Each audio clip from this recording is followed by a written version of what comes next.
Muy buenas noches, estamos en directo en el repaso de la actualidad en Canarias al Día, aquí en Mírame Televisión Canarias. Óscar Martín, muy buenas noches, gracias por acompañarnos. Buenas noches, David, buenas noches a todos. Una semana que ha sido intensa, pero además con un viernes que se presenta intenso en muchos frentes. Muchas administraciones celebran sus plenos ordinarios, también el Cabildo de Gran Canaria, y allí todas las miradas puestas en la figura de Isabel Mena, la consejera de Política Social, por esa crisis de los centros de atención a personas con discapacidad intelectual. Cierto, además también sobre el último episodio que se está investigando, del que la Fiscalía ha abierto diligencias previas, donde además también la oposición está pidiéndole, bueno, fiscalizar efectivamente lo que ha podido ocurrir, esto que están denunciando algunas familias de ese centro de personas de discapacidad, de discapacidad intelectual en Telde, y donde el Partido Popular ha pedido la comparecencia, como decías, de Isabel Mena, la consejera de Políticas Sociales, que en principio va a comparecer mañana en la máxima institución de la isla. Vamos a estar muy pendientes. Sabes que hemos intentado que Isabel Mena nos atienda en este programa. Nos ha dicho que en este horario de momento es imposible. Vamos a seguir intentándolo. Eso sí, Isabel Mena ha hablado en otros espacios, en declaraciones que vamos a ver a continuación. Pero antes de comenzar con este, que será el primer asunto de la noche, esa situación tan compleja, tan delicada que se vive en torno a los centros de atención a personas con discapacidad intelectual dependientes del Cabildo de Gran Canaria, después de que varias familias hayan denunciado supuestos malos tratos y un presunto abandono de sus familiares, que son usuarios de ese centro para personas de discapacidad intelectual del que hablaba Óscar Martín en Telde, el de San José de las Longueras. Pero antes quería recordarles un número de teléfono, es un número de WhatsApp al que pueden enviarnos denuncias vecinales, quejas, incluso documentación sobre algunas cuestiones delicadas, concretas, que quieran que investiguemos, que quieran que sigamos de cerca. Bueno, lo están viendo en pantalla, es el 691-623-914. Les decía que vamos a comenzar hablando de lo que está ocurriendo. Llevamos varios programas tratando, incluso hemos hablado con algunas de las madres denunciantes, lo que está ocurriendo en ese centro dependiente del Cabildo de Gran Canaria que se ubica en Telde, de esa denuncia por presuntos malos tratos, por presunto abandono, esa investigación abierta por la Fiscalía Provincial, como bien ha explicado Óscar Martín. Hoy lo recogía Acfipress, ha hablado Isabel Mena. No hay ninguna novedad, la Fiscalía lleva su investigación, nosotros colaboramos en todo lo que sea necesario. Nosotros además hemos hecho posteriormente, además de las 11 inspecciones que habíamos hecho previamente, hemos hecho más inspecciones posteriores. También estamos investigando, porque es verdad que las familias ahora hablan de hechos que ocurrieron hace muchos años, incluso en el año 2011. Es complicado llegar hasta el año 2011 en esta investigación y desde luego el Cabildo está haciendo todo lo que está en su mano para aclarar los hechos y colaborando con la Fiscalía, como no puede ser de otra manera.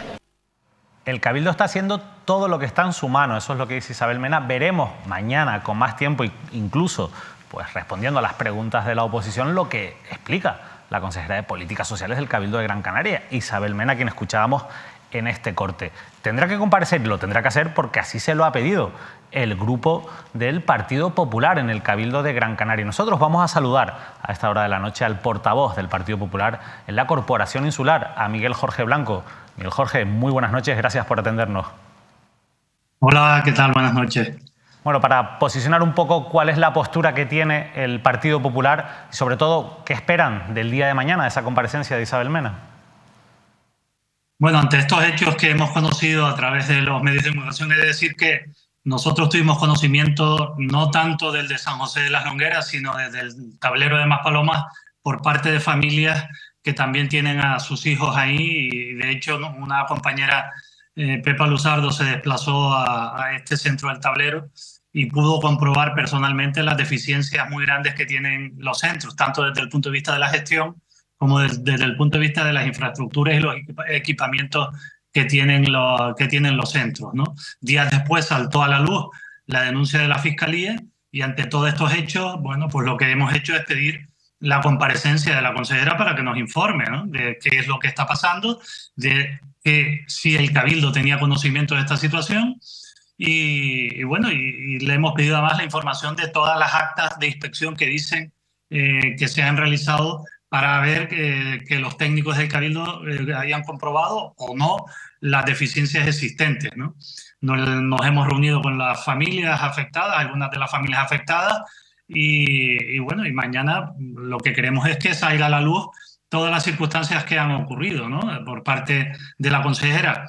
Ella ha dicho que está muy contenta de que la Fiscalía actúe y que, de acuerdo con lo que la Fiscalía diga, pues el Cabildo actuará de una u otra manera. Yo creo que no puede escudarse ante un órgano judicial. Yo creo que de motu propio, como responsable máximo de estos centros, el Cabildo tiene la responsabilidad de actuar con carácter inmediato, reunirse con las familias, conocer cuáles son los problemas, bueno, y actuar y resolver este problema, porque no estamos hablando de cualquier persona o cualquier tipo en fin, de circunstancia. Estamos hablando de personas con discapacidad intelectual, en algunos casos discapacidad severa, y son personas vulnerables, o mejor dicho, son personas muy vulnerables y que necesitan de la administración pública para tener una vida digna, tanto ellos como las propias familias, ¿no? Que ven en estos centros, bueno, pues una manera también de continuar con la vida diaria, ¿no? Y se ven imposibilitados muchas veces porque la atención que reciben los niños y los muchachos de estos centros no es razonable. Estamos viendo fotos que nos han remitido a nosotros también las familias, y bueno, este tipo de cosas son lo que debemos investigar para conocer cuál es la realidad de todos los centros Cádiz existentes en la isla de Gran Canaria. Hay una cuestión importante, y es que insiste mucho, bueno, insiste sobre todo en dos cuestiones la consejera. Una es que las familias no han utilizado los conductos adecuados para comunicar esto al Cabildo. Las familias lo que nos dicen es que sí, que se lo han comunicado en varias ocasiones a la dirección del centro. Y la otra, lo que viene a decir el Cabildo, es que ellos han hecho su trabajo. Han hecho incluso 11 inspecciones a lo largo del año, hablando en concreto del centro de San José de las Longueras. Claro, si se tiene en cuenta esto, si supuestamente el Cabildo ha hecho bien su trabajo, el trabajo ha fallado, porque la realidad es que estos hechos se están produciendo y se están constatando, y como usted decía, no solo en un centro, no solo en el centro de Telde, sino también, por ejemplo, en el caso del centro del Tablero. ¿Ustedes les convencen estas explicaciones que de momento ha dado la consejera? Algunas de las fotos que han pasado no es precisamente de San José de las Longueras, sino del Tablero, ¿no? Y las instalaciones no reúnen las condiciones adecuadas para tener a las personas con discapacidad intelectual ahí, ¿no?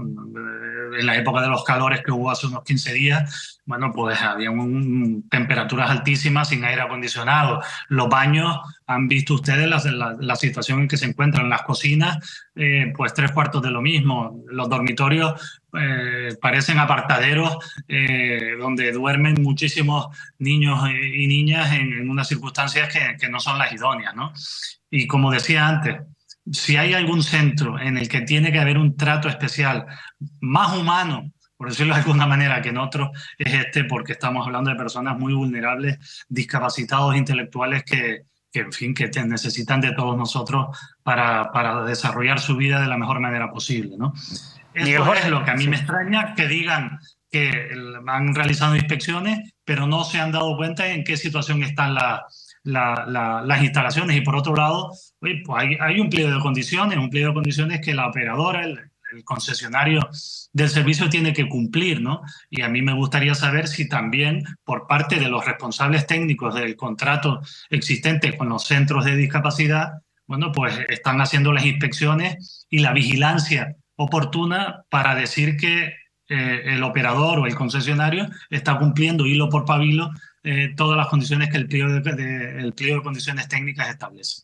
Vigilancia, por supuesto, al concesionario, que se cumpla el pliego de condiciones, pero ustedes también daban un dato en los últimos días que llama la atención, y es que hablaban de que el Cabildo de Gran Canaria, que al final, no olvidemos, es el máximo responsable de la gestión de estos centros, aunque la gestión en este caso pues la lleven empresas privadas, la realidad es que el Cabildo disponía, según decían ustedes, de 44 millones de euros para invertir en la mejora de las instalaciones de este tipo de centros, y sin embargo solo llegó a ejecutar en el ejercicio pasado 7 millones de euros, un 16%.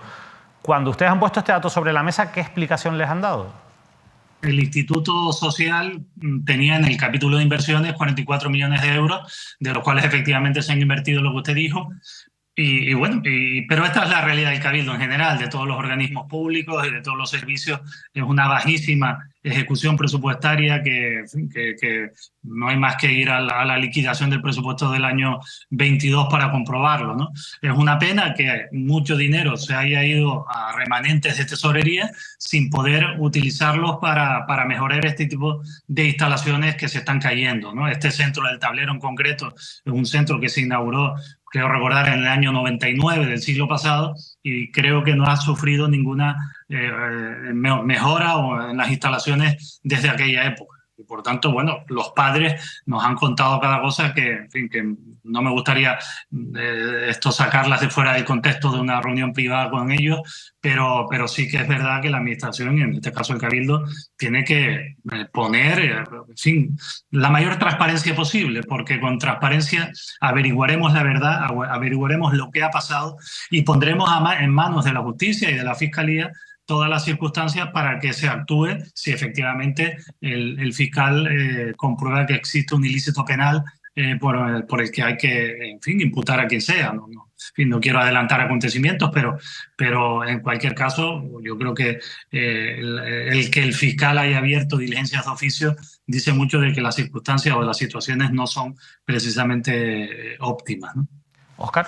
Sí, señor Jorge, sobre esas conversaciones que mantiene usted como portavoz del Partido Popular con las familias afectadas, porque, ¿qué le trasladan? Sobre todo, ¿qué es lo más grave, ¿no? Esas fotos, esos supuestos golpes a esas personas. Sobre eso, ¿qué le dicen independientemente de las deficiencias en el centro?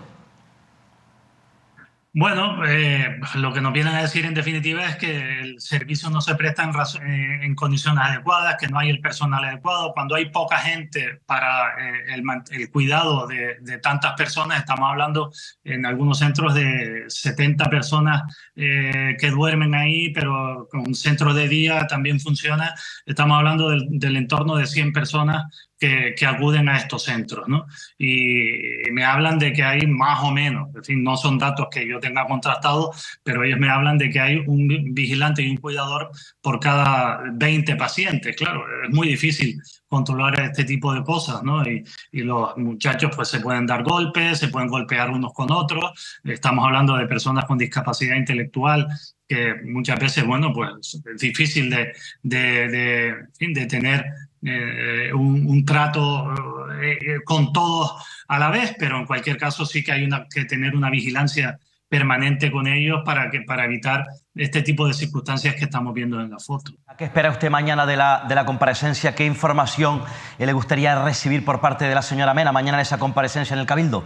Bueno, pues yo, en fin, yo quiero pensar que en fin, porque no me puede caber en la cabeza que teniendo conocimiento de estas circunstancias el Cabildo no hubiera actuado, pero lo que sí es verdad es que a mí me gustaría que la consejera responsable mañana, con absoluta transparencia, nos dijera lo que ha pasado, nos dijera cuántas inspecciones se han realizado, nos dijera si existe un técnico responsable para el cumplimiento del pliego de condiciones establecido para cada uno de los centros.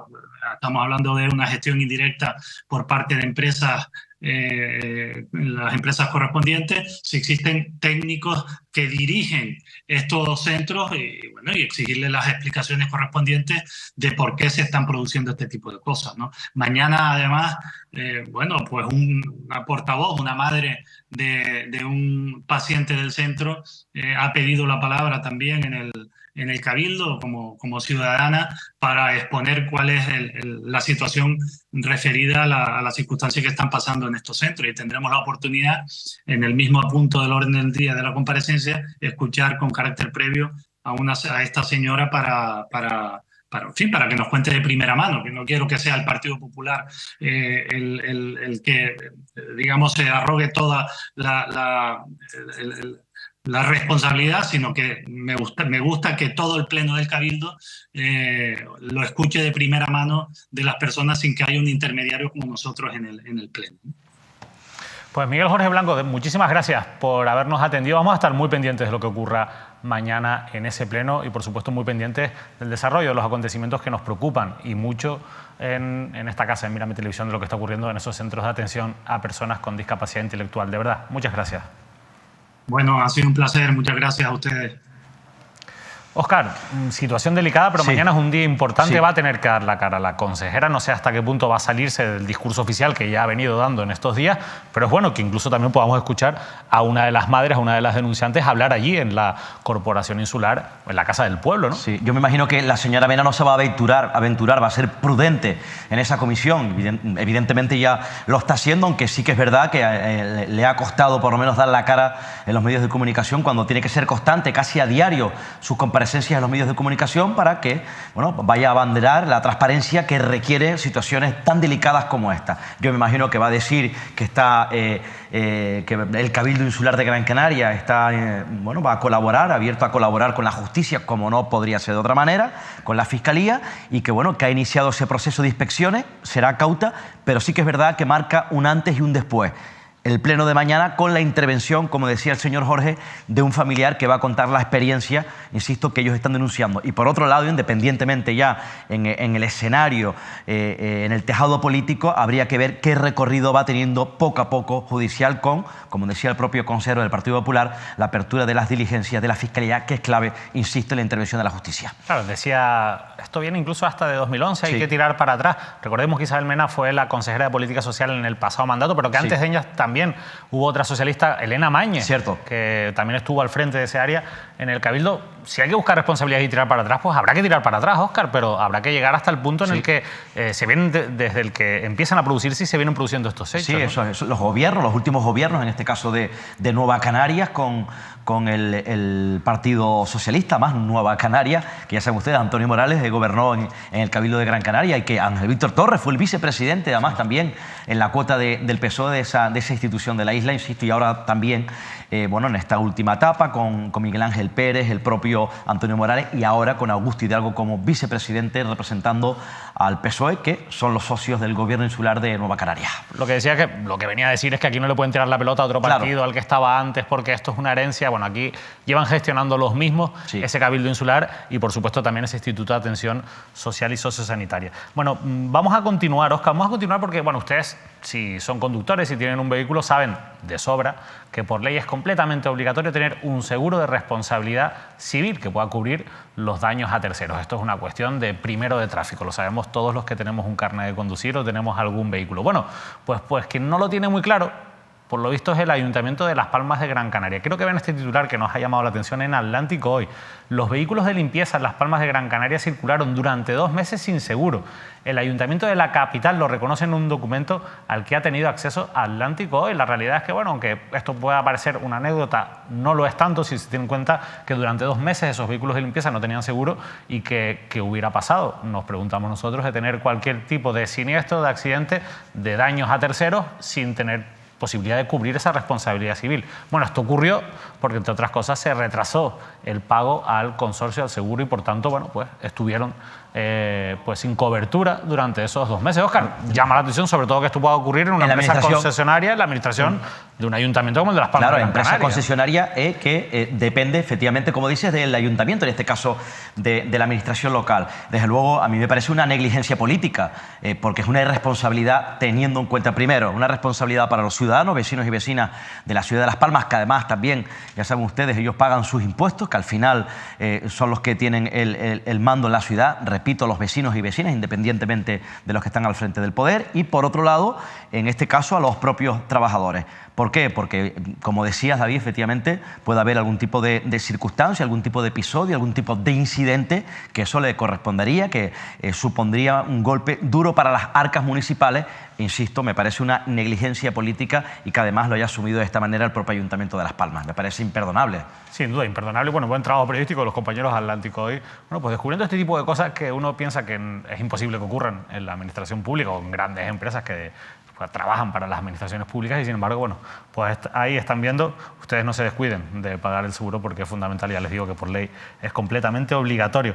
En unos minutos vamos a seguir en Gran Canaria, pero ahora vamos con un asunto que nos ha copado muchísimos minutos de programación en esta casa y probablemente lo siga haciendo, y es la polémica en torno a esas oposiciones bajo sospecha del Gobierno de Canarias para el acceso al cuerpo administrativo de la comunidad autónoma. La realidad es que este asunto ha seguido generando titulares, ha levantado sospechas en otros procesos de ofertas públicas de empleo y ha llegado incluso al Parlamento de Canarias. Hemos visto este titular que, bueno, han compartido prácticamente todos los medios de comunicación, nosotros los traemos de Canarias 7. Canarias investiga otras 2 oposiciones en las que pudo haber irregularidades. Se trata de las pruebas selectivas del Cuerpo Superior Facultativo, especialidad de Ciencias Químicas, y del Cuerpo de Subalternos de Agrupación Profesional. Al parecer hay indicios de irregularidades que se están investigando. Así lo anunciaba la consejera de Presidencia y Administraciones Públicas, Nieves Lady Barreto, en el Parlamento Autonómico esta semana, y volvía a hablar de sospechas porque volvía a haber coincidencias y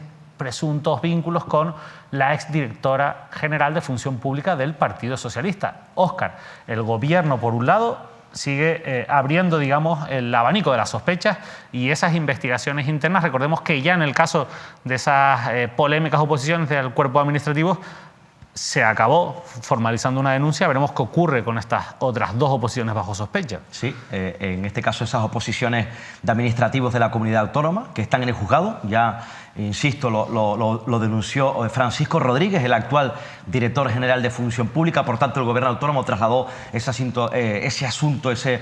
fraudulentas oposiciones de Canarias con la ex directora general de Función Pública en la cota del Partido Socialista, en aquella época Julio Pérez como consejero, bajo la atenta mirada de la justicia y de la opinión pública. Y ahora, da un giro también donde, están bajo sospecha otro proceso de estabilización, en este caso, en lo que le concierne a la Consejería de Sanidad.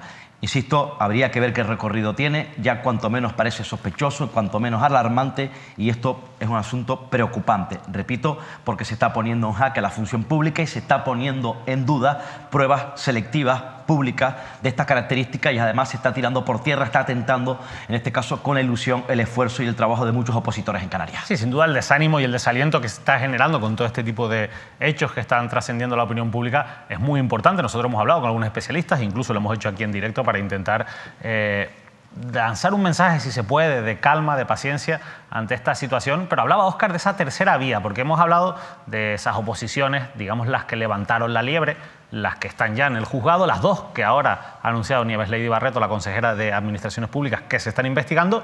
Pero hablaba Óscar de ese proceso de estabilización dentro de la Consejería de Sanidad, porque es que este asunto, que ha generado un debate muy intenso en el Parlamento, también han servido no solo para que el actual gobierno acuse o ponga en el punto de mira a la anterior directora general de Función Pública del Gobierno de Canarias, el Partido Socialista, sino también para que el Partido Socialista se revuelva y ponga en tela de juicio ese proceso de estabilización interna, poniendo en el foco a dos altos cargos del Gobierno de Canarias. Uno, el director del Servicio Canario de Salud, pero quien lo explicó muy bien en el Parlamento de Canarias, porque fue bastante claro, fue el diputado por la isla de Gran Canaria del Partido Socialista, Miguel Ángel Pérez.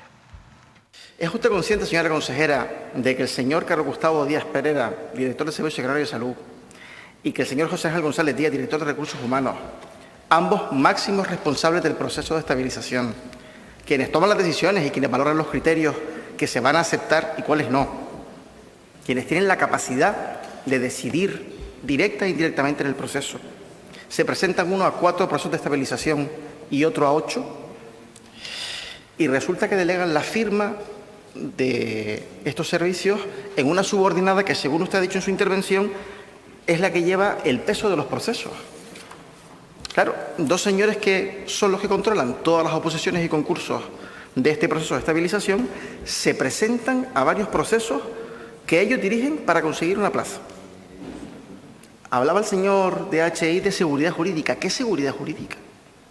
¿Cómo pueden tener tanto morro de dos personas, dos altos cargos de este gobierno, presentarse a un proceso de estabilización cuando dirigen ese proceso de estabilización?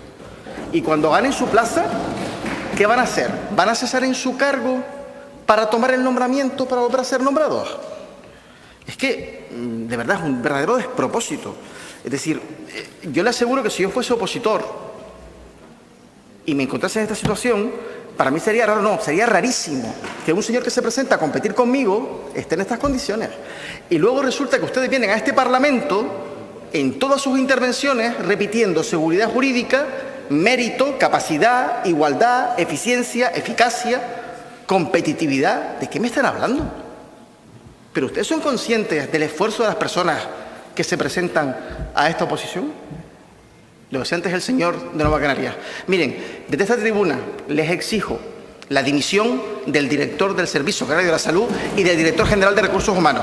Ya está bien de utilizar el poder en las instituciones para favorecer a los suyos. Ya está bien.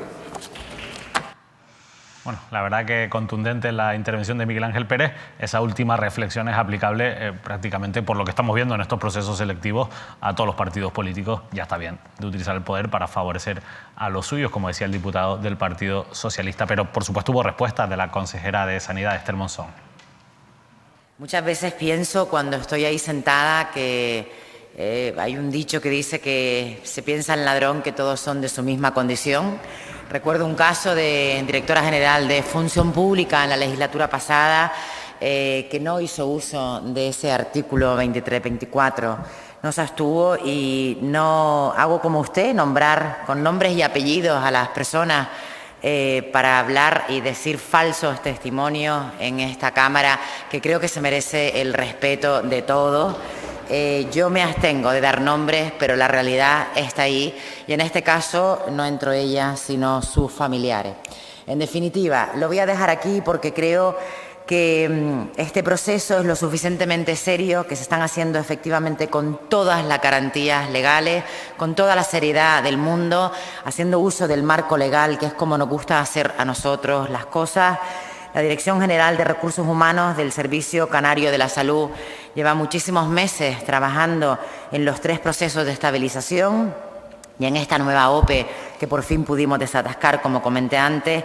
El objetivo, como no puede ser de otra manera, es cumplir con la ley estatal de /2021 y reducir drásticamente la temporalidad en el sector sanitario hasta un 8%, como indiqué en mi primera intervención, porque un sector como el sanitario debe tener todas las garantías de estabilidad y de calidad laboral. En la medida en que nosotros los cuidemos a ellos podrán cuidar de nosotros. Muchísimas gracias y muy buenas tardes.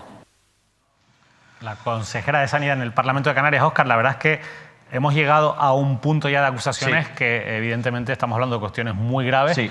Veremos cómo, por ejemplo, actúa el director del Servicio Canario de Salud ante estos hechos. A mí me consta, muchas personas que trabajan en la administración pública y que están pues concursando en este tipo de procesos de estabilización están indignados, la verdad. Hombre, no es para menos, porque además, repito, venimos de contar otro caso escandaloso, como decíamos antes, en esas oposiciones en el juzgado. Habría que ver, yo entiendo que si el diputado regional del PSOE, Miguel Ángel Pérez, denuncia en el arco parlamentario estos supuestos episodios cuyo protagonista es Carlos Gustavo Díaz, que ya saben que hace bien poco accedió a ese cargo de director del Servicio Canario de Salud, tiene experiencia, fue asesor del Servicio Canario de Salud, conoce la casa, es un hombre muy cercano a Coalición Canaria, trabajó en Hacienda cuando Rosa Dávila era la consejera de Hacienda y desempeñaba hasta hace bien poco un cargo intermedio técnico en el Hospital de la Candelaria. Conoce perfectamente cómo funciona el sistema sanitario. Pero si es así, insisto, aparte del director, nada más y nada menos que el director de Recursos Humanos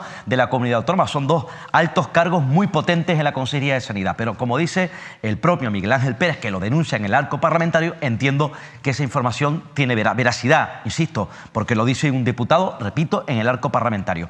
Muy bien que la propia consejera de Sanidad trate de justificar, insisto, si es cierto lo que está denunciando el diputado, porque ahí puede haber algún tipo de irregularidad, no sé si es compatible o no asumir un cargo de responsabilidad y presentarse a ese proceso. También puede acudir al juzgado, a la Fiscalía para que investigue si es que es incompatible. Ella apunta a la seguridad jurídica, que la Consejería de Sanidad tiene esos filtros para tratar de velar por la legalidad. Faltaría más, señora Monzón, pero desde luego empieza usted mal como consejera de Sanidad. Y qué decir, en este caso, el señor Carlos Gustavo Díaz, director del Servicio Canario de Salud, ocupa esa responsabilidad, insisto, según ha denunciado el Partido Socialista en el Parlamento, y se quiere presentar, ostentando ese cargo que tiene responsabilidad directa en estas pruebas selectivas, que son los responsables, son los que coordinan, son los que vigilan, conoce perfectamente el proceso, y usted, siendo director del Servicio Canario de Salud, según denuncia el PSOE, quiere también formar parte de ese proceso. Hombre, a mí me parece que eso es un despropósito, y yo, desde luego, como ha pedido el propio diputado regional, es decir, el Partido Socialista ha pedido la dimisión del propio Carlos Gustavo Díaz y del director general de Recursos Humanos. Si es así, insisto, si el propio Díaz y si el propio director de Recursos Humanos, director general de Recursos Humanos, se están presentando, forman parte de esas pruebas, repito, ocupando esa responsabilidad, desde luego se tienen que marchar uno y otro. Sin duda habrá que mirar la letra... Que dimitan y luego se presenten.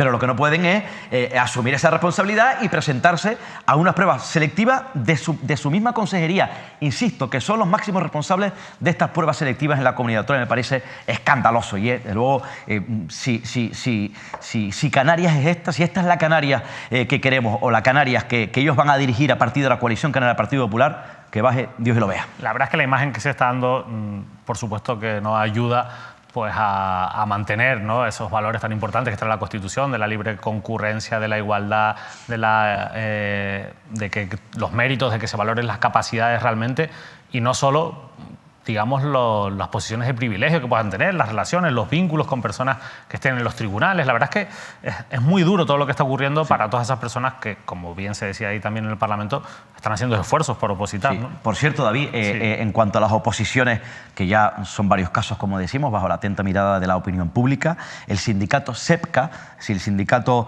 de Empleados Públicos de Canarias, ha emitido esta misma tarde un comunicado donde solicitan la renuncia del Tribunal Calificador de las oposiciones de acceso a los cuerpos auxiliar y administrativo, turno de promoción interna. También sobre estas pruebas piden, en este caso, el sindicato SEPCA, la dimisión de los miembros del tribunal. También es verdad que cuando pasan estas cosas se pone todo bajo sospecha y hay que aprender a separar el grano de la paja, lo importante de lo que no es importante. Sí que es verdad que todo ese caso de estabilización interna y la presencia en ellos de dos altos cargos del Gobierno de Canarias chirría bastante. No sabemos o veremos si es legal o no, pero sí que éticamente parece o resulta bastante feo. Bueno, dejamos a un lado este asunto que seguramente va a seguir dando titulares en los próximos días, seguramente va a volver a ser noticia aquí en la mesa de Canarias al Día, pero la realidad es que lo que sigue dando titulares es la crisis política en Telde. Fíjense, el pasado lunes inaugurábamos la nueva temporada de las entrevistas de Canarias al Día. Nuestro primer invitado, el exalcalde de Telde, Héctor Suárez, el que fuera candidato de Coalición Canaria, concejal. En la actualidad fue cesado por el alcalde Juan Antonio Peña el pasado mes de agosto. A Héctor Suárez le preguntamos por toda la situación política en Telde y le preguntamos también por la situación en la que se encontraban sus dos compañeros de grupo, la concejala Pilar Mesa y el concejal Juan Martel. Pues bien, horas después, ayer, conocíamos esta noticia, la destitución por parte del alcalde de la concejala de Coalición Canaria, Pilar Mesa, por la inactividad de su gestión. Esa es la versión oficial que ha dado el alcalde.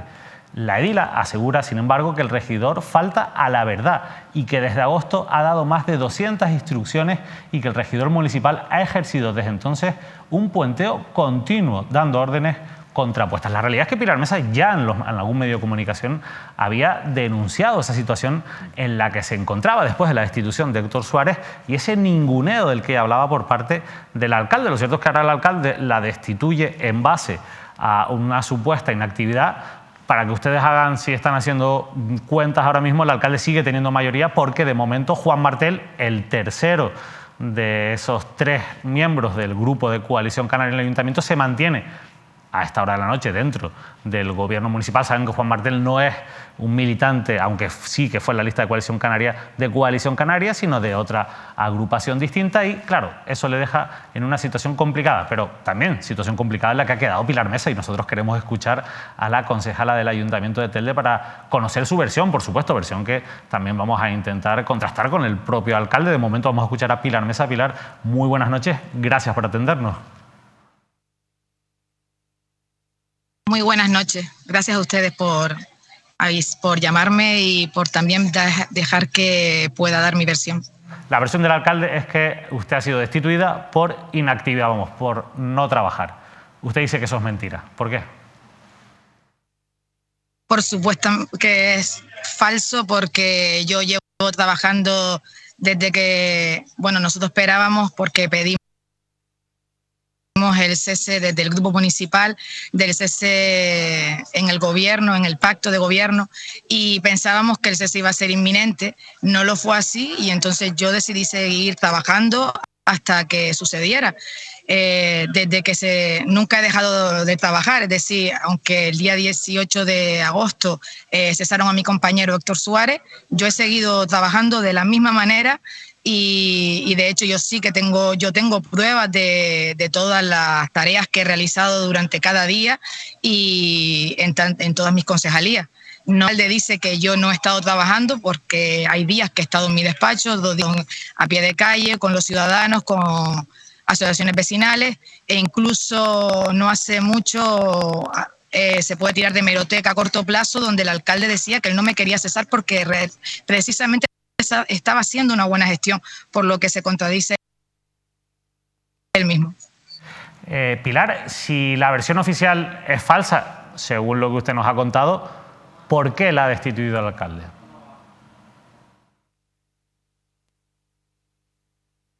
Bueno, él creo que no quiere, con quien quiere seguir contando es con Juan Martel y no con nosotros. Está claro que esto ya estaba preparado hace muchos meses y bueno, ha llegado ahora el momento donde de lo que tenían planeado es el pacto que quiere, que es el que tienen actualmente, donde no estaban ni con Héctor ni conmigo. Esto estaba preparado desde hace muchos meses. Eso coincide un poco con la versión también que nos ha dado Héctor Suárez. Yo quería preguntarle primero si Coalición Canaria o alguien de la dirección de Coalición Canaria la ha llamado en las últimas horas, si ha tenido un contacto con la dirección de su partido a nivel insular o a nivel nacional. Desde que cesaron a mi compañero Héctor Suárez, yo no he tenido ninguna llamada de Coalición Canaria. Y de hecho yo, como no lo estaba pasando por un mal momento, porque bueno, el alcalde me estaba ninguneando, puenteando, y la verdad que no estaba viviendo una situación que perfecta, por decirlo así, lo normal en estar trabajando en el ayuntamiento, pues yo lo comuniqué a la Secretaría General y pedí amparo al secretario general de Coalición Canaria para que tomara un poco medidas sobre lo que yo estaba en el ayuntamiento. Como le digo, no he recibido nunca ninguna llamada. Me he visto, en este caso, he estado sola. Ha estado solo incluso después de ser destituida. Decía Héctor Suárez el lunes aquí en Canarias al Día que él cree que esto es premeditado. Usted ha dicho lo mismo, que esta era la intención del alcalde prácticamente desde el principio, pero decía Héctor Suárez que Coalición Canaria estaba en la jugada también desde el principio. ¿Usted, viendo el transcurso de los hechos, está de acuerdo con esa afirmación? Por supuesto, de hecho es que a los hechos nos remitimos, ¿no? Y aparte que yo esperaba por lo menos una llamada de ver cómo, porque si querían que siguiéramos en el pacto, pues por lo menos ver que, por lo menos interesarse en cómo lo estaba viviendo yo, qué estaba pasando en el ayuntamiento en este caso, porque yo he seguido trabajando, he seguido haciendo mis tareas, he preparado la Navidad, he hecho todas tareas como concejala, igual las facturas se han quedado al día, el alcalde dice que podían haber apagones en el municipio y en algunos lugares de lo que es el ayuntamiento, pero para nada, no ha habido ni preavisos de corte ni nada de ningún tipo.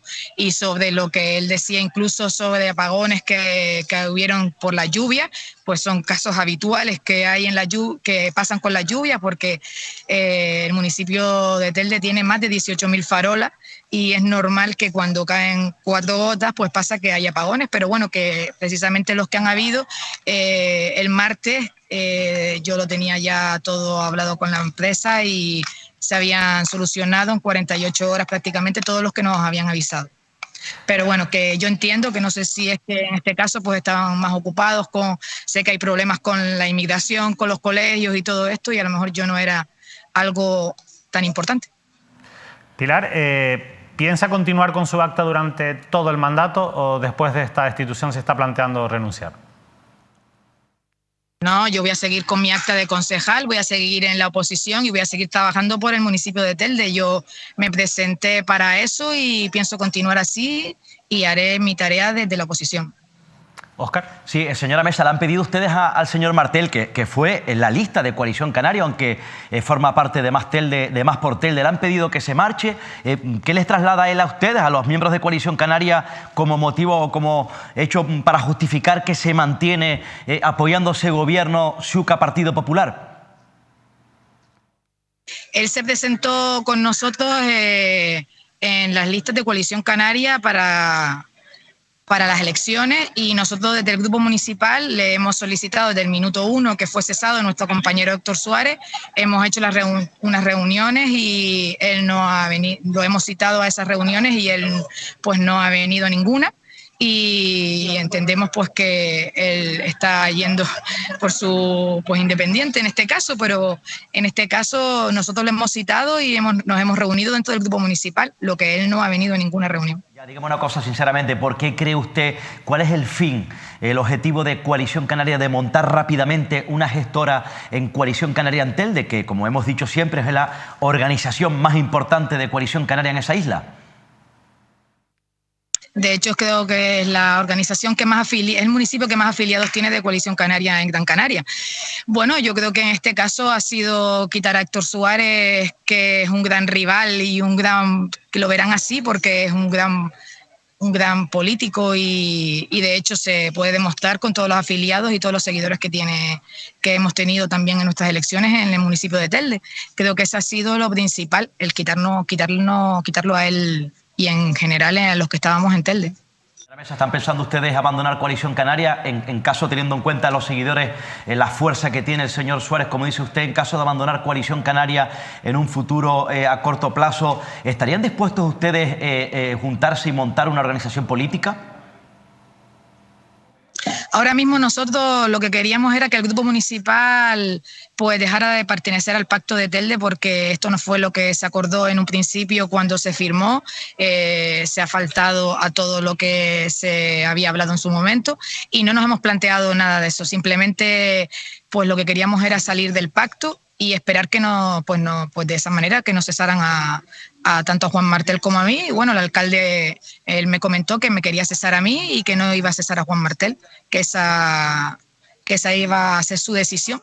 En principio no hemos pensado nada, simplemente hemos ido paso a paso y bueno, sí es verdad que hay muchos afiliados que sé que se han dado de baja, que me lo han comentado, que no quieren seguir ahí por todo esto que ha pasado.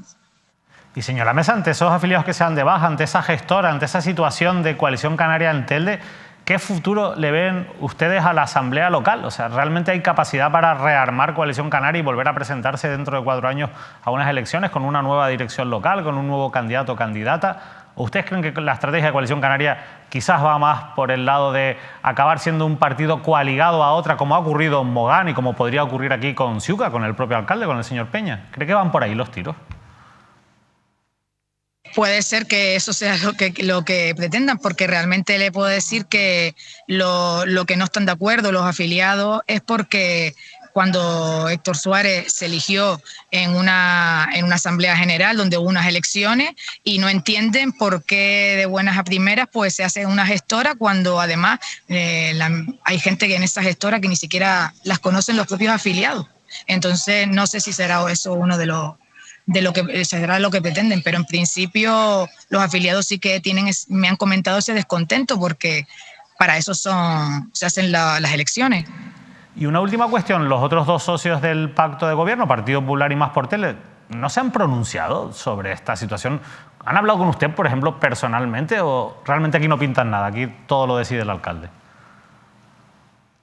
Bueno, ellos creo que lo que han salido diciendo es que ellos apoyan totalmente la decisión del alcalde, por lo que están de acuerdo con todo esto. Entre otras cosas porque el Partido Popular no se ha visto en otra, porque el Partido Popular gobernó durante muchos años con Ciuca, tuvo mucho poder en la época de Soria en Telde, desaparecieron. El candidato es Sergio Ramos, además, que hizo una renovación profunda en su candidatura a la alcaldía de Telde. De luego, me imagino que muy pegados, ¿no? Muy fieles al propio Peña para no perder el poder, insisto, con todo lo que le costó recuperar el poder en Telde, ¿no? Exactamente, ellos siguen diciendo que son fieles a las decisiones del alcalde. Yo sinceramente no entiendo, es verdad que nosotros habíamos pedido el cese del grupo municipal, lo que por supuesto no le admito es tanta falta de la verdad como ha dicho sobre mí, porque además yo considero que se puede cesarme sin tener que decir todo lo que ha dicho, porque es totalmente falso, y diciendo que si hay problemas de eso, como le comenté antes, incluso de apagones, de falta de pagar facturas, de temas de que no voy a trabajar. En ningún momento el alcalde se ha puesto ni siquiera en contacto conmigo, una llamada de teléfono si algo no le parecía bien. Dice que yo tampoco doy cuenta al resto de de los concejales o a él. Yo precisamente le dije que si él quería que yo le diera cuenta diaria de lo que hacía, no tenía ningún inconveniente, pero para eso hay que comunicármelo.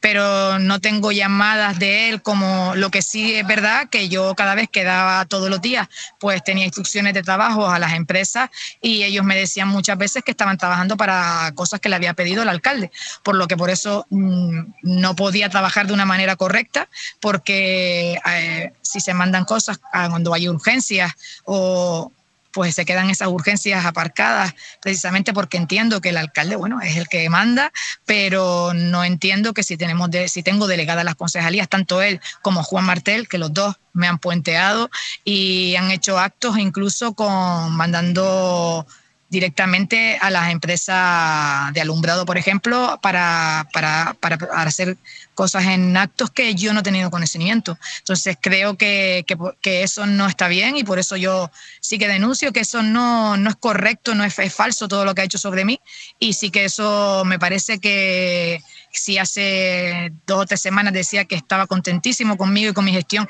no entiendo cómo llegamos a este punto de tener que decir tanta, como dice él, falta a la verdad. Pues Pilar Mesa, muchísimas gracias por habernos acompañado en esta noche. Vamos a seguir muy pendientes de la actualidad política de Telde, porque además la actualidad política no deja que miremos para otro lado. Están pasando muchísimas cosas y intuimos que seguramente van a seguir pasando cosas en ese ayuntamiento de verdad. Ahí va a ser fundamental la labor que ustedes hagan desde la oposición. Muchísimas gracias por habernos atendido. Yo le doy las gracias por darme la oportunidad, porque, bueno, que quiero defenderme sobre esas acusaciones falsas que ha hecho el alcalde, y yo, por supuesto, quiero seguir trabajando por los ciudadanos de Telde y ahí voy a estar desde este lado de la oposición. Muchísimas gracias. Gracias. Pilar Mesa, Óscar, ha sido la protagonista de las últimas horas de la crónica política en la isla de Gran Canaria.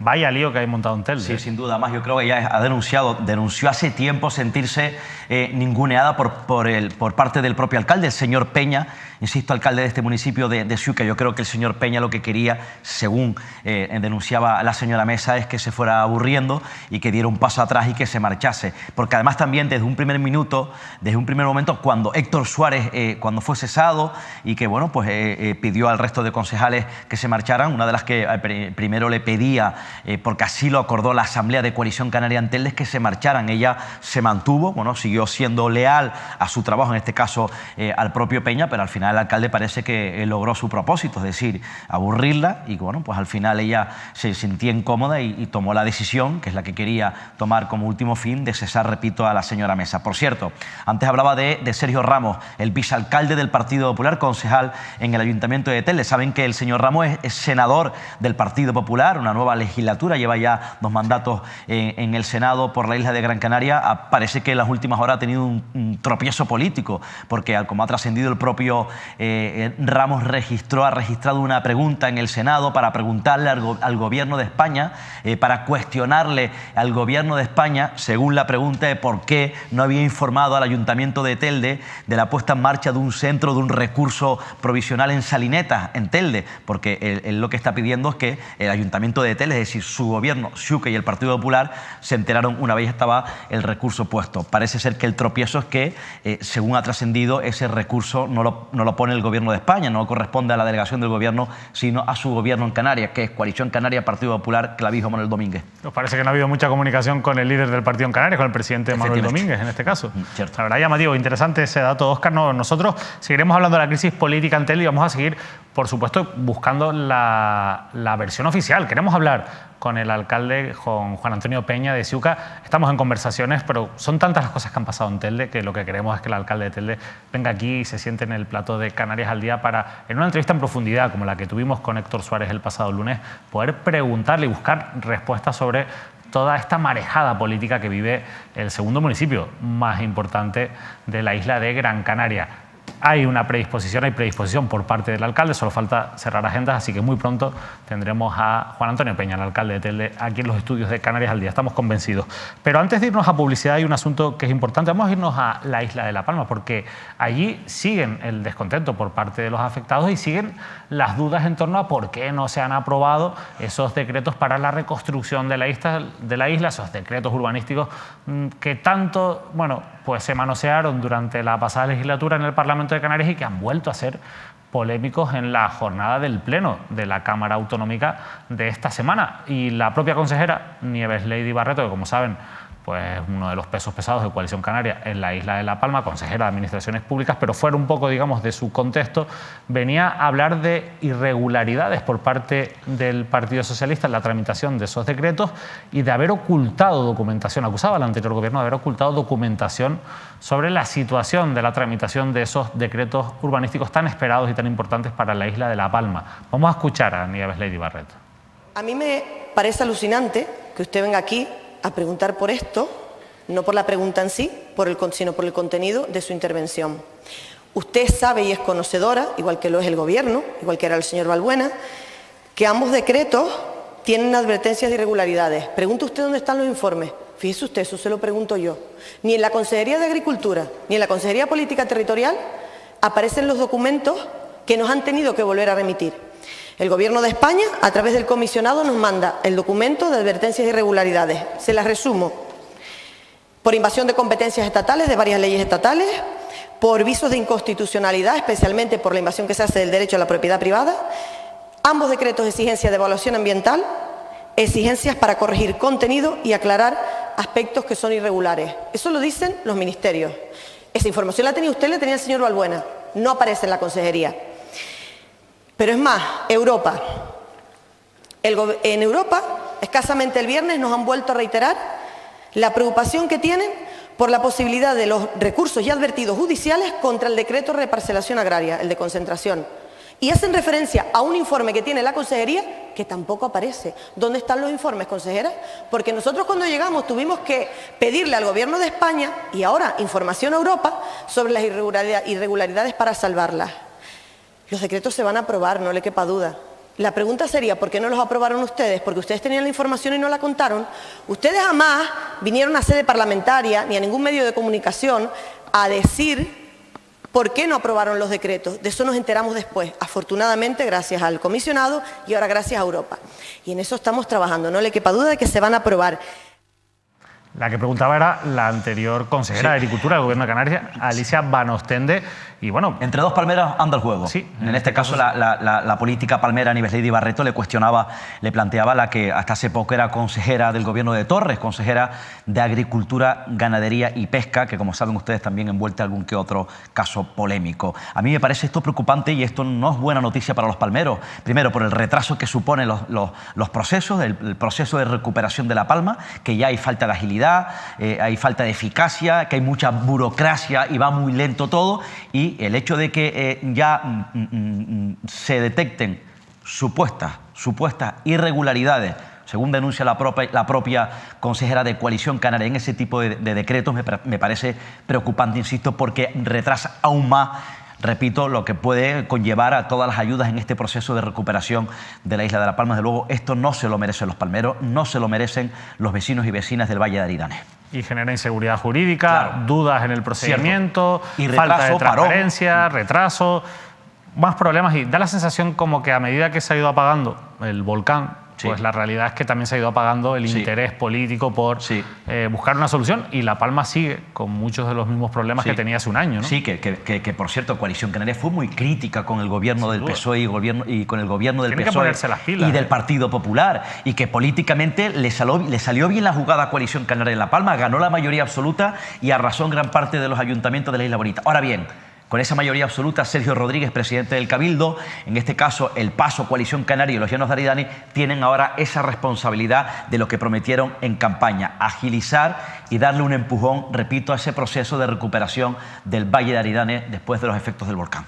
Y no olvidemos que se ha creado incluso pues una dirección general o un comisionado para la reconstrucción del volcán, que además lo lleva un pacense, un dirigente de Coalición Canaria, en este caso procedente de la Isla del Paso. Y además también Javier Llamas, el alcalde de los Llanos de Aridane de Coalición Canaria, creó también una concejalía que la asume él directamente como alcalde, la Concejalía para la Recuperación del Volcán. Bueno, pues de la recuperación del volcán también es otro asunto del que seguiremos hablando sin duda aquí en Canarias al Día, pero tenemos más cuestiones de actualidad que vamos a abordar aquí en la mesa principal de Mírame Canarias, de Mírame Televisión, pero eso será después de la publicidad. Unos minutos y volvemos.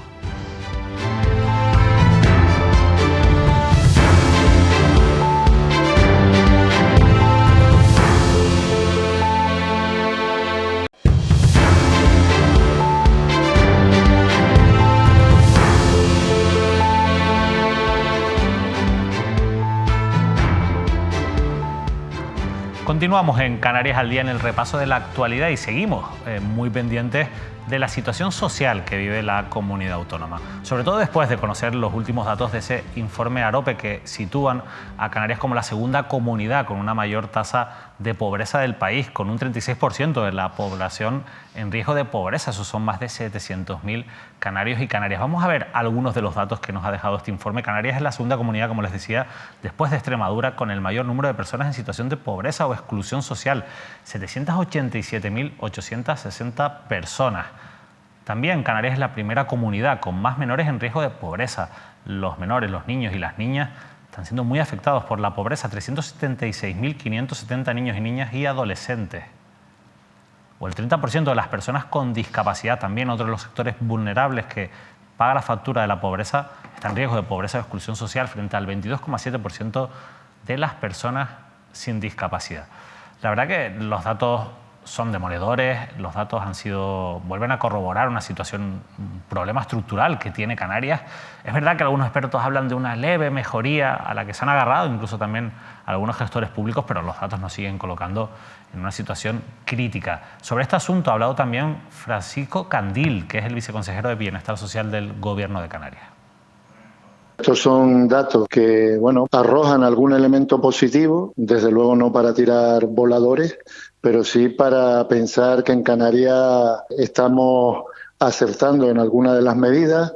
Frente a este dato de que seguimos siendo una de las comunidades con más pobreza severa, pues también hay que contrastar que somos la comunidad que más empleo crea, una de las comunidades que más empleo crea.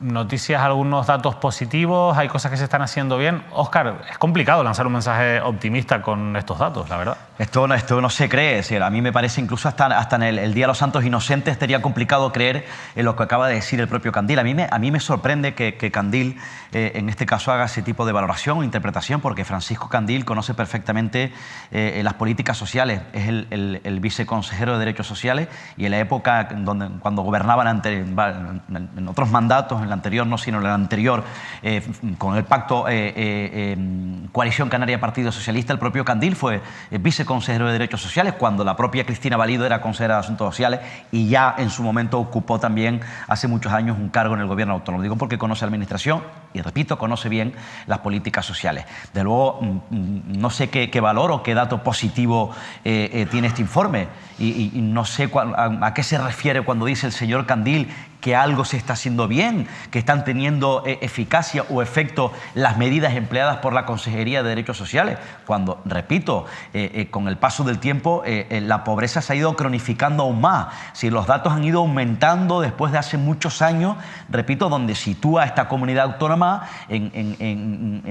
liderando junto a otras, repito, los datos de pobreza y exclusión social, donde el sistema social está golpeado, sacrificado y donde hay una importante masa social en Canarias que pasa momentos tremendamente complicados. Y por otro lado, me sorprende, me llama poderosamente la atención cuando presume el propio Candil que Canarias es una de las comunidades autónomas donde más está creciendo el paro. Si históricamente Canarias ha sido empleos, y históricamente Canarias ha sido de las comunidades autónomas junto a otras, por ejemplo Andalucía o Extremadura, que ha estado liderando y es evidente los datos de desempleo en este país. De luego, a mí me parece un mensaje muy optimista, contradictorio, repito, con los informes de pobreza y exclusión social, y creo que está en estos momentos fuera de la realidad del propio Candil y me sorprende, insisto, porque es buen conocedor de las políticas sociales de esta comunidad autónoma. La verdad es que yo creo que va un poco la intención de Candil, que me parece desafortunado, sobre todo por cómo plantea las cuestiones, la verdad, pero un poco de, podríamos estar peor, ¿no? Es decir, sí, si tuviéramos... Con cierta frivolidad, ¿no? A la hora de interpretar. Es bastante frívolo, pero al fin y al cabo es bueno, si no se hubieran aprobado esta serie de medidas que están amortiguando, digamos, pero claro, uno lo puede plantear de la siguiente manera, o tenemos unas cifras de empleo que son positivas. Entonces, ¿qué pasa? Que incluso haciendo las cosas bien, supuestamente, como él dice, a lo máximo a lo que aspiramos es a tener un 36% de pobreza, con más de casi 800.000 canarios en riesgo de exclusión. Aquí hay una contradicción importante. Si dice que avanzan los datos de empleo en Canarias y luego no contrasta con esos informes, porque independientemente si va creciendo económicamente Canarias, y repito, con los puestos de trabajo, pero hay un sector muy amplio, muy potente, muy abultado de la población que pasa hambre, que está inmerso en la pobreza severa, algo falla en las políticas de esta comunidad autónoma. O tenemos una pobreza tan enquistada que no hay solución, entiendo, incluso ni con las medidas que supuestamente están amortiguando toda esta situación. Bueno, la realidad es que hay dos cuestiones que están asfixiando a las familias canarias. Una es la subida de los precios, la cesta de la compra, y otra es el acceso a la vivienda. Son las dos cuestiones que ahora mismo, bueno, pues más preocupan sin duda a la sociedad y que hacen que muchos hogares no lleguen a final de mes. Cada vez se destina un porcentaje mayor de los ingresos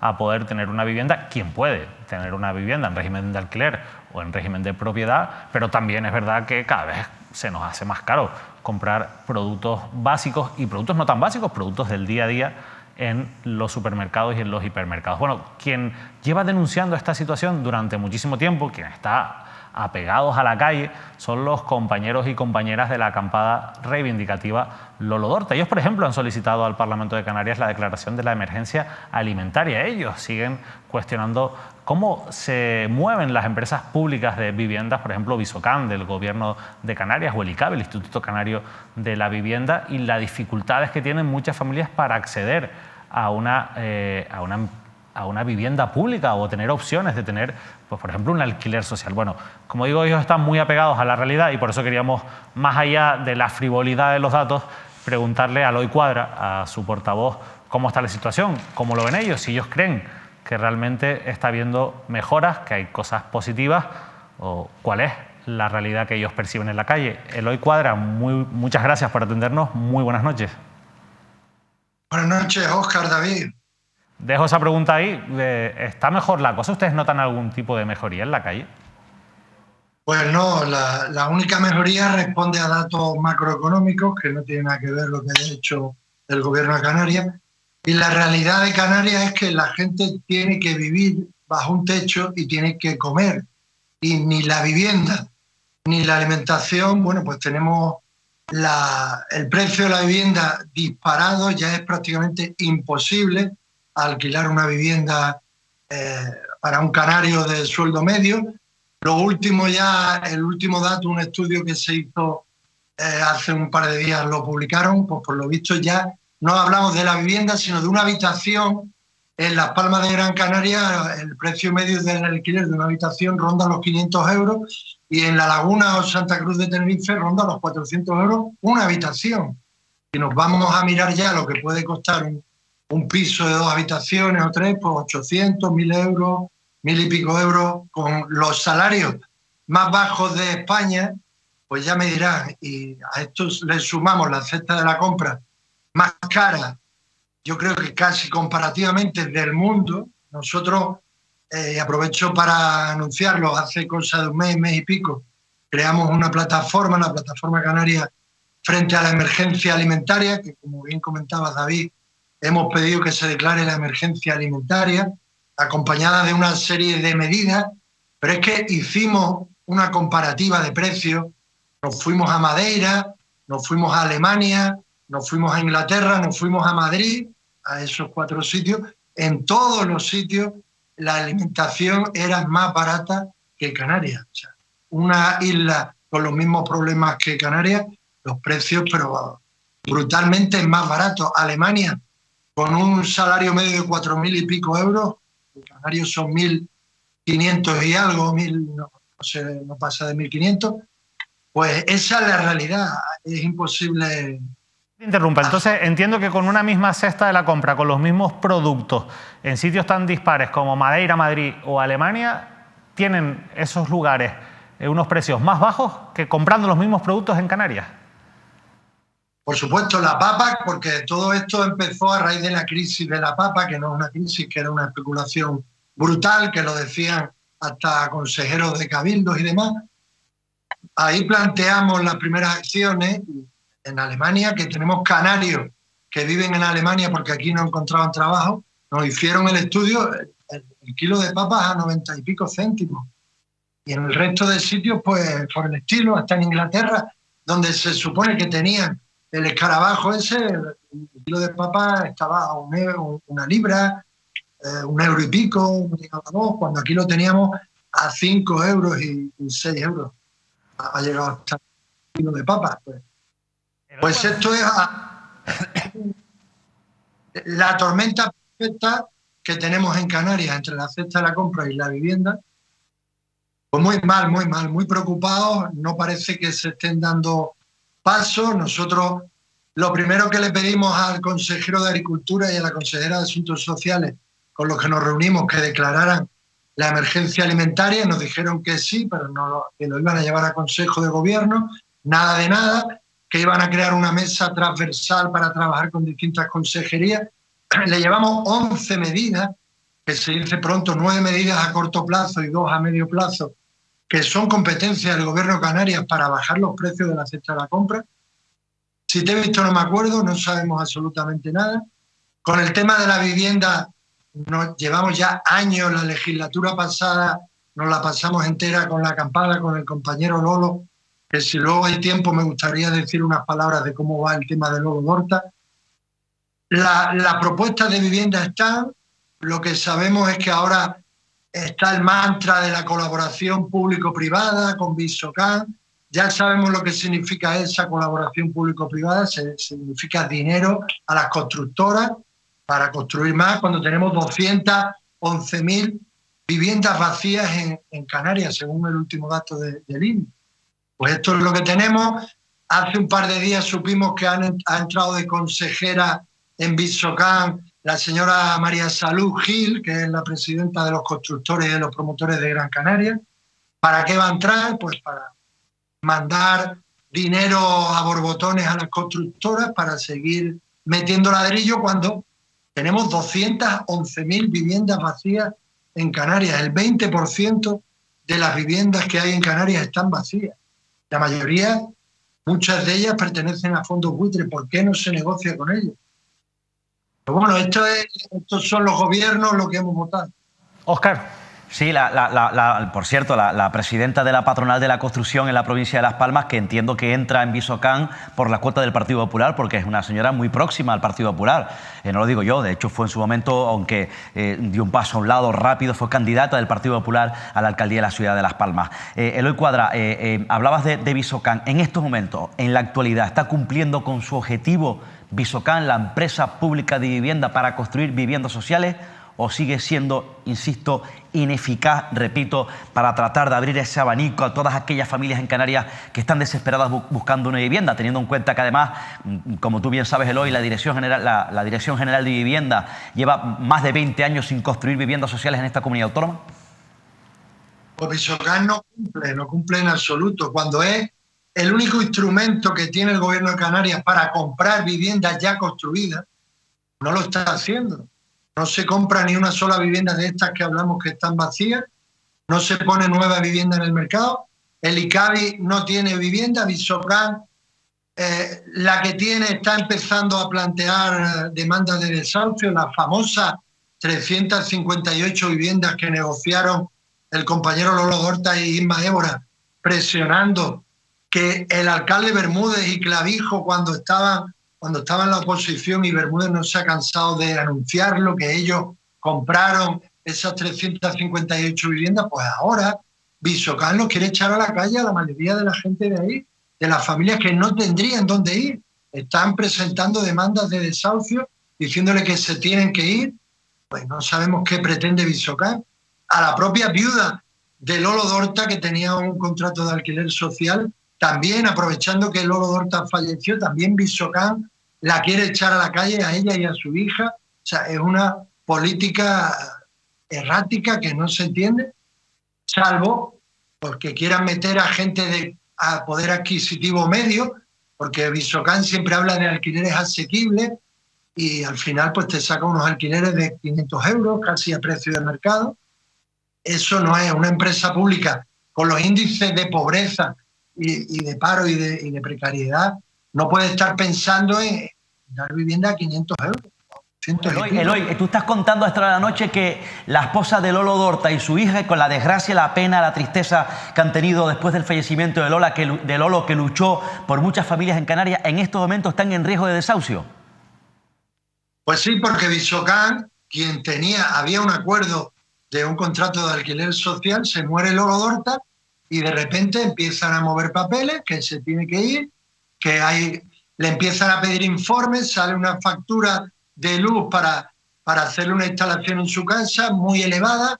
Ella, a través nuestra, buscamos un electricista que le hace unas facturas muchísimo más baratas, no quieren saber nada y están cerrados en banda, que se tiene que ir y meterán a otra familia y ellos se tienen que ir. ¿Qué hacen los vecinos de Añaza, Eloy? Agruparse, reunirse, manifestarse y salir a la calle. Sí, mañana tenemos pleno ciudadano alternativo, coincidiendo con el pleno del Ayuntamiento de Santa Cruz. Este es el tercer pleno, pues este es el tercer pleno que vamos a estar concentrados por fuera. Están convocadas todas las familias de Añaza que quieren desahuciar, está convocada la familia de Lolo Dorta, vamos a estar activistas de distintas plataformas y bueno, la idea es representar por fuera lo que no se habla dentro. Y volviendo a Lolo Dorta, quiero denunciar lo tristes que estamos y lo asqueados que estamos, que llevan dándonos largas cuando presentamos 1000 firmas ciudadanas y más de 11 colectivos pidiendo que se le pusiera el nombre de Lolo Dorta al Parque de la Estrella por el que él tanto trabajó. Le han dado largas a las familias, que la secretaria se había jubilado, que no hay, que no se puede, vamos a ver. Pues en el pleno de mañana llevan un expediente de honores para un señor vinculado al sector del cómic, que tendrá mucho derecho, pero bueno, creo que pocas veces se habrá presentado una iniciativa de honores con 1000 firmas y con tantos colectivos, pues no les da la gana. Y bueno, está todo el mundo indignado, muy triste y bueno, pues esto es... Pero vuelvo a lo mismo, estos son los políticos que hemos elegido, se han votado. ¿Sabes a quién se le va a dar esa distinción de honores en el pleno del Ayuntamiento mañana? Manuel Darias, que lo he mirado y es un crítico vinculado al sector del cómic, que nació en Santa Cruz de Tenerife y tiene 80 y algo años, supongo que será un reconocimiento a su labor, que está muy bien. No digo yo que no, pero vamos a ver, llevamos 7, 8 meses esperando por un homenaje a un héroe del pueblo. Y no quieren. Para el pueblo, un hombre que trabajó para el pueblo, pero evidentemente todos sabemos que fue una fatiga para la clase política. Pero bueno, ya sabes, Eloy, que aquí estamos acostumbrados a lo de siempre, ¿no? Empresarios, apellidos de renombre, gente de la Jet Set de Santa Cruz de Tenerife, que tienen sus calles y reconocimiento. Y luego está la gente humilde, luchadora, que desde luego, pese a que los vecinos lo pidan, los dejan apartados y es como si no existieran, porque no les importa, vamos. Esta es la realidad, esta es así. Eloy Cuadras, dime. No vamos a parar, vamos a estar ahí y cada vez hay más gente y mañana espero que haya muchísima gente. Aprovecho para hacer el último llamamiento porque nadie va a reclamar por nosotros. Bueno, ya no hay partidos a la izquierda del PSOE en ningún sitio, han arrasado y bueno, pues si no luchamos desde la calle, nadie va a luchar por nosotros. Van a ir las cosas. Pues Eloy Cuadra, la verdad es que nos ha dejado de piedra con algunas cosas que nos han contado. Nosotros vamos a seguir también de cerca esos asuntos. Suerte mañana, ojalá que sea un éxito ese pleno alternativo que van a hacer delante del Ayuntamiento de Santa Cruz de Tenerife. Y suerte, Eloy. La verdad es que después de escucharte uno se queda bastante desanimado. Me imagino cómo se quedan ustedes en el día a día. Así que por nuestra parte darle ánimos y que sepan que aquí van a seguir teniendo una ventana abierta. De verdad, mucha suerte, Eloy. Muchas gracias y buenas noches a todos.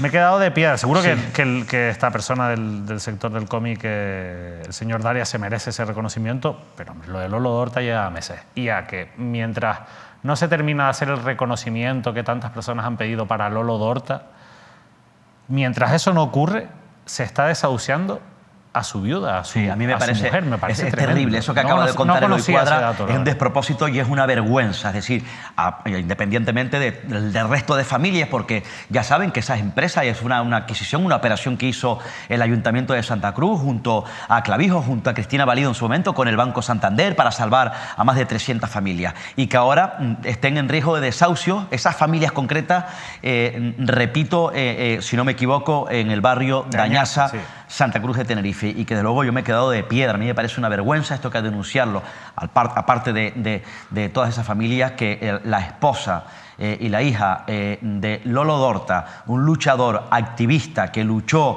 que tendió la mano al Ayuntamiento de Santa Cruz, al Gobierno de Canarias, con cientos de familias para salvarles sus casas, para mejorar la calidad de vida, que haya tristemente fallecido, seguramente agotado de tanta lucha, que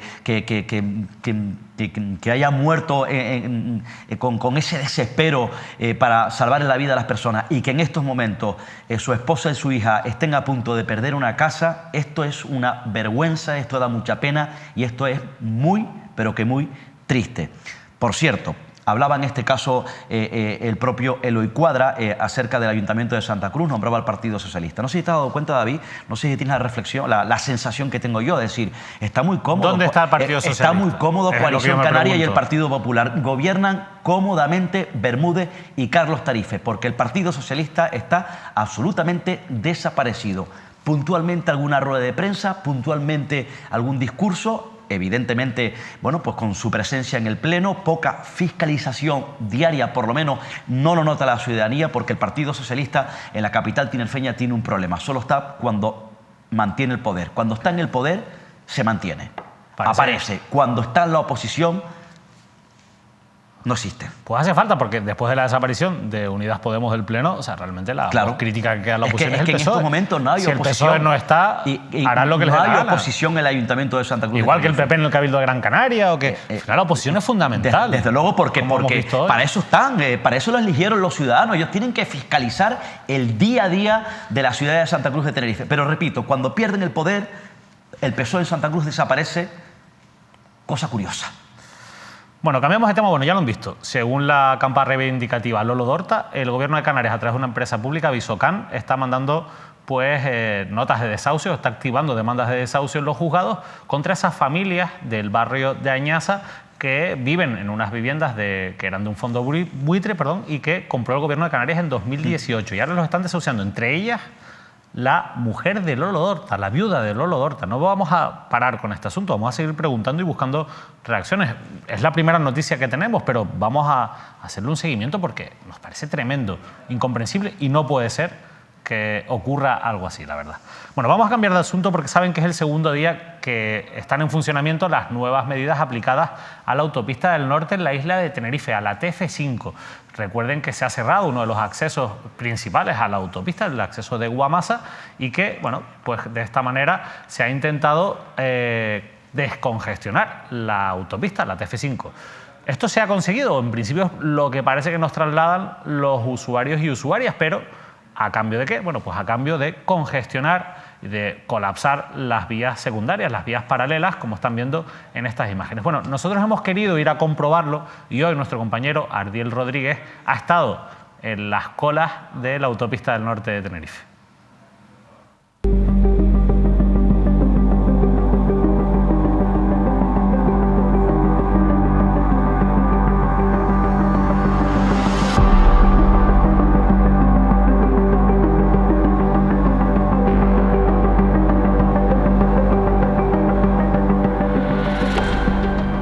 Son las 7:30 de la mañana, segundo día de las medidas impuestas por el Cabildo de Tenerife para aliviar el tráfico en la autopista del norte, y segundo día que la autopista TF5 presenta una circulación mucho más fluida. No así las vías secundarias, como esta que está a mi espalda, que es el tramo entre Guamasa y Los Rodeos. Hay que recordar que estas medidas estarán en vigor en prueba durante 8 días.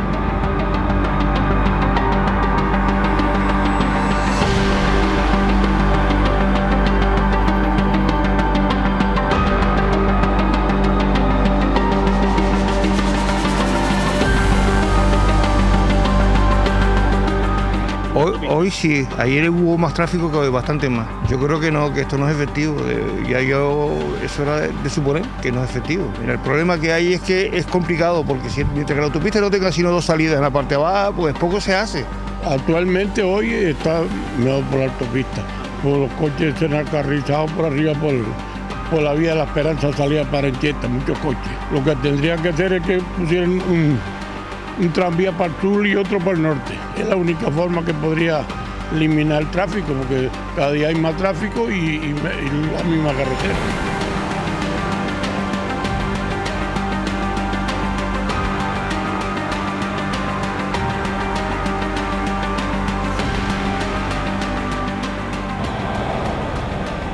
Mañana sobre todo se ha notado un montón estos días. Yo tardaba en venir por lo menos 1 hora. Hay veces que tarda 1 hora, por las mañanas sí, la verdad.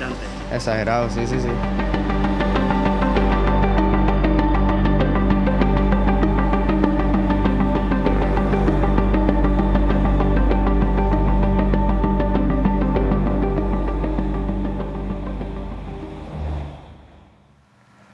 Bueno, satisfacción entre los usuarios y usuarias que llegan del norte de la isla, que llegan de sitios como La Orotava, de Los Realejos, de la Isla Baja y que se desplazan a la área metropolitana.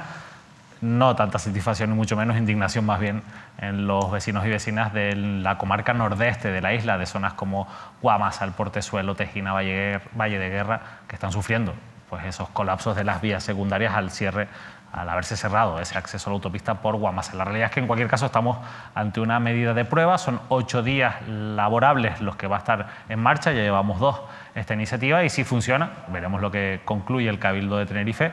Bueno, pues la idea es intentar pues, adaptar las vías a este nuevo, digamos, trazado que supondría pues, el hecho de cerrar ese enlace a Guamasa y reforzar en este caso pues, las vías colindantes o las vías paralelas, porque evidentemente si se va a desvestir un santo o para vestir otro, bueno, pues no tiene mucho sentido, ¿verdad? Sí, en este caso los ciudadanos, yo decía el otro día que los ciudadanos, los que transitan, los conductores en la TF1, autopista del sur de Tenerife y la autopista del norte, la TF5, son el principal termómetro. Aquí el político es muy subjetivo cuando un político, cuando la presidenta del Cabildo de Tenerife, Rosa Dávila, el consejero de carreteras o el consejero de movilidad, lanzan el mensaje donde ellos consideran o creen que esas medidas efectivas a corto plazo, más directas, ya están suponiendo un alivio en las carreteras. A mí me parece un poco de atrevimiento. ¿Por qué? Porque hay que preguntarle y hay que sentir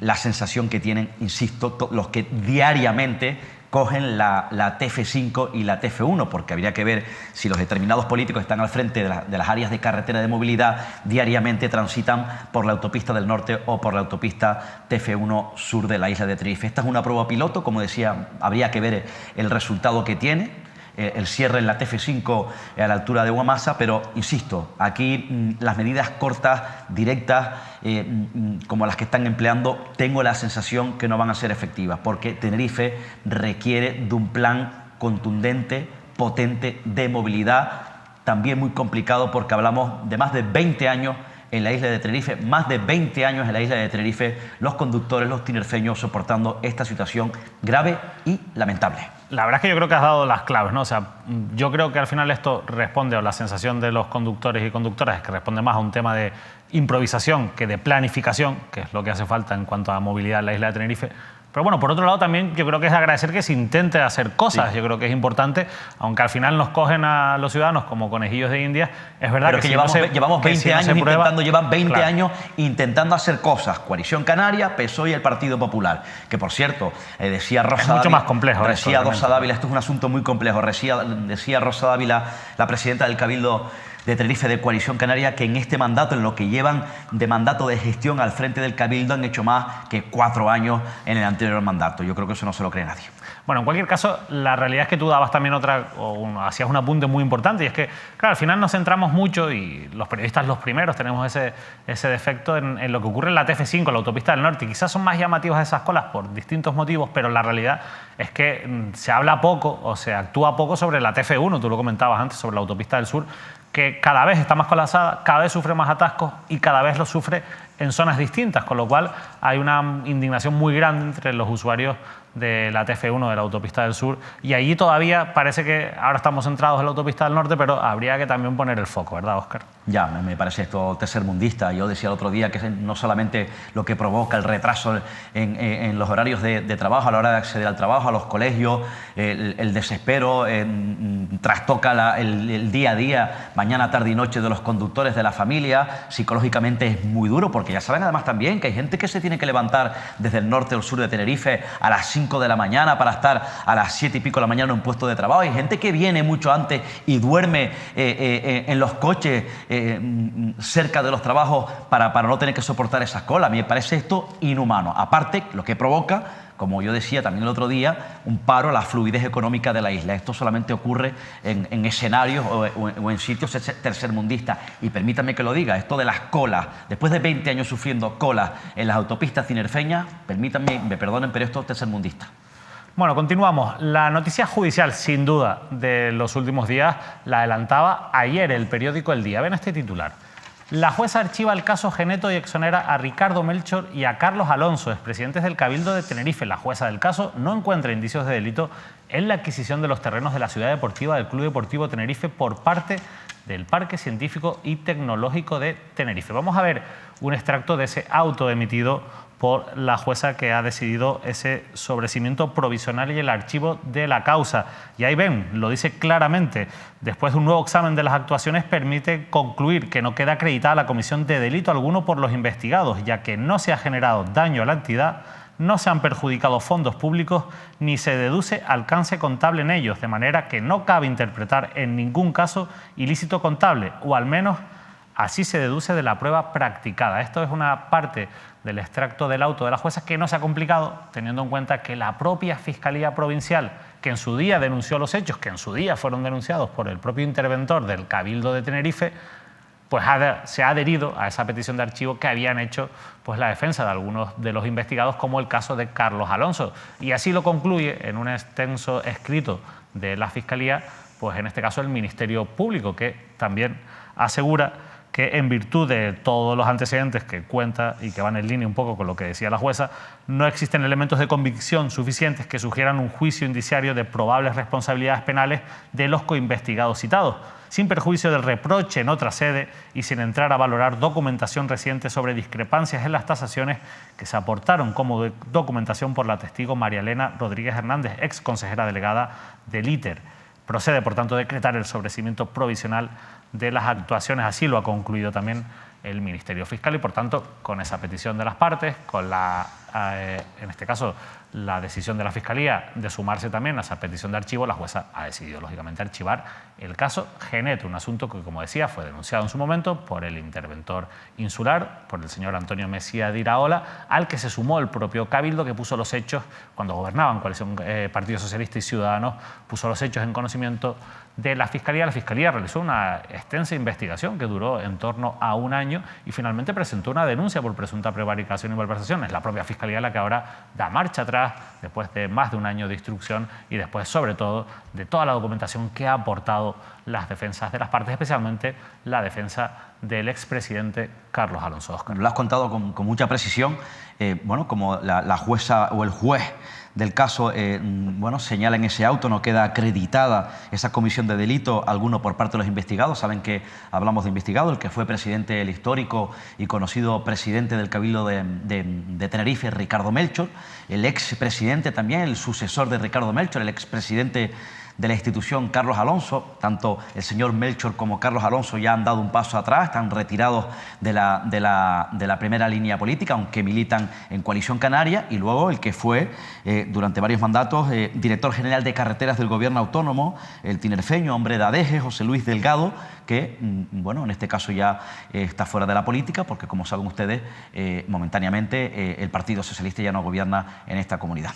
El auto fue firmado y mandado por la jueza magistrada Carolina Denis de León, sí, magistrada del Juzgado de Instrucción número 5 de Santa Cruz de Tenerife. Por tanto, archivo al caso Geneto. Queda pendiente la instrucción del caso NAP, un caso paralelo, un apéndice, digamos, del caso de Geneto, del que todavía no hay novedades judiciales. Veremos si también acaba archivado o si finalmente continúa de cara a un procedimiento abreviado y, por tanto, a un juicio oral. Pero insistimos, el caso concreto archivado por el Juzgado de Instrucción número 5 de Santa Cruz de Tenerife.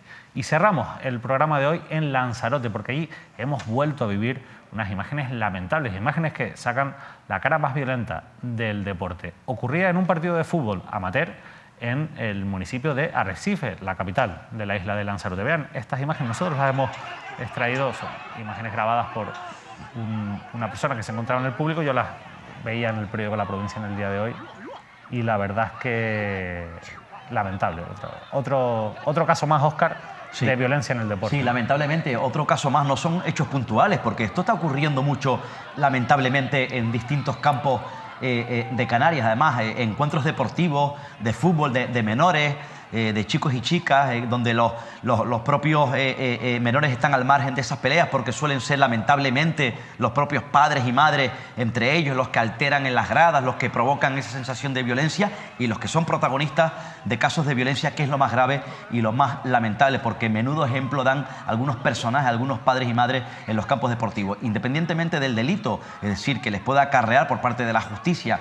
Cuando protagonizan este tipo de agresiones, hay que identificar a cada uno de ellos. Hay que identificar a cada uno de ellos, los que directamente protagonizan este tipo de actos, los que indirectamente protagonizan este tipo de actos, y permitirles o prohibirles, mejor dicho, la entrada a cualquier recinto deportivo, cualquier actividad deportiva, insisto, pública para toda la vida. Sí, sin duda, porque al final aquí es verdad que esto se desata a raíz de una entrada muy dura de uno de los jugadores, pero al final quien genera realmente el conflicto es el público, que salta al campo, y yo creo que das en una clave, Óscar. Yo creo que las medidas tienen que ser, y las sanciones, muy contundentes con este tipo de personas, con este tipo de violentos que son de todo menos deportistas y que por tanto tienen que estar alejados de las instalaciones deportivas. Ojalá hubiera una mano más dura, ¿verdad? Que, por cierto, me acabo de acordar, David, trascendió el otro día en el periódico El Día unas fiestas patronales del tablero, sí, en Santa Cruz de Tenerife, donde elegían, en este caso, a la representante, a la reina. Si no me equivoco, acabó como una batalla campal entre padres y madres, entre los padres pegándose entre ellos. Yo leí la noticia y me pareció también una auténtica vergüenza. Al final yo creo que es un problema de que llevamos toda una competición y realmente hay cosas en las que no se puede competir. El deporte es una cuestión saludable, ¿qué ejemplo transmiten? Una fiesta patronal. Claro, pero ¿qué ejemplo están transmitiendo a sus hijos? Pero una cosa de irresponsabilidad de muchos padres, no todos, pero sí esos que protagonizan este tipo de actos lamentables y patéticos. Hay muchos padres y madres que quieren que su hijo sea, sí, el mejor en todo. Cierto, y no puede ser. Lo que está haciendo un daño terrible al hijo. Y lo más normal es que los hijos sean personas normales, como lo somos la mayoría, y que no sean los mejores en su ámbito, ¿no? Ojalá que lo fueran, pero no tienen por qué ser los mejores, ¿no? Yo creo que hay padres y madres que no saben educar. Ese ambiente competitivo es el que yo creo que al final genera todo esto, ¿no? Sin duda. Óscar Martín, muchísimas gracias. Otro jueves más analizando la actualidad. Viene un fin de semana que veremos si es tranquilo o no. Vamos a estar pendientes de toda la actualidad, y la próxima, bueno, volvemos cargados de sin contenido. lugar a dudas, con mucha actualidad incesante. Saben además también que bueno, siguen llegando embarcaciones con migrantes a las costas canarias. Ahí está el foco puesto, lamentablemente, y aprovecho para pedir implicación de todas las administraciones de una vez por todas, para por lo menos aquellos que vienen a Canarias, las costas canarias, porque ya saben que muchos se quedan en la travesía, lamentablemente se quedan en el mar, fallecen, vienen mujeres, vienen niños. Por lo menos entre todos hacer ese llamamiento, evitar, rechazar y arrinconar a aquellos que lanzan mensajes xenófobos, los que hacen política con la inmigración, y entre todos creo que esta es una sociedad buena, pacífica, solidaria, una sociedad de bien. Repito, entre todos hacer un esfuerzo para que se les trate en las mejores condiciones posibles a estas personas, insisto, que vienen a buscarse la vida. Es un buen mensaje para despedirnos, Óscar, de verdad, muchas gracias. Muy buenas noches. Nos sumamos a esas palabras del compañero Óscar Martín. Que pasen una feliz noche y un buen fin de semana.